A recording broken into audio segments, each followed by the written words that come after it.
袋に詰められた夏のような世間では誰もがそれぞれであった誰かと寄り添い合ってるそこに紛れ込んだ僕らはピーナッツみたいに昨日身のふりしながら微笑み浮かべる幸せのテンプレートの上もう一人絵に描いた上辺の裏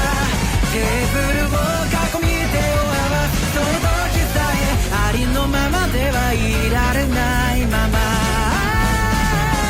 隠し事だらけ継ぎはぎだらけの Home You know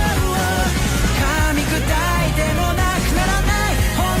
が歯に挟まったまま不安だらけなりゆき任せのライフナイト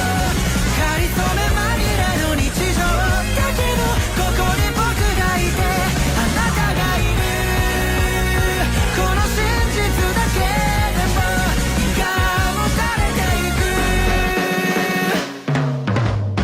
化けの皮剥がれた一粒のピーナッツみたいに世間